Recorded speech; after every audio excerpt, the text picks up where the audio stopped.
Pawan Kalyan is the first samurai of Andhra Pradesh and the tiger of martial arts. Golden dragon సంస్థ నుంచి tiger of martial arts అనే బిరుదుని అందిస్తూ ఆయన్ని ప్రకటించారు. As an honor for it, he is the first person in India being presented this.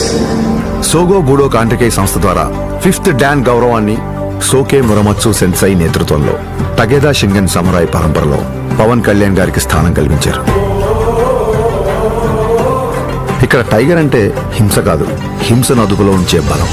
బలం అదుపులో ఉండాలని చెప్పడమే ఆ బిరుదు యొక్క అర్థం. కళ్యాణ్ గారికి తెలుసు ఈ గౌరవం తన మార్షల్ ఆర్ట్స్ ప్రయాణంలో మరో కొత్త అధ్యాయం మాత్రమేనని. ఈ గౌరవం, గుర్తింపు ఆయన బాధ్యతను మరింత పెంచాయని చెప్పక్కర్లేదు.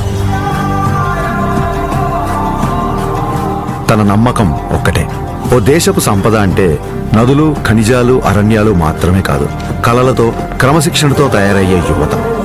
అటువంటి వారే వికసిత్ భారత నిర్మాణ రూపకర్తలు. దృఢమైన శరీరం, చురుగైన బుద్ధి, బలమైన వ్యక్తిత్వాల వైపు దేశ యువత నడిపించడమే తన లక్ష్యం.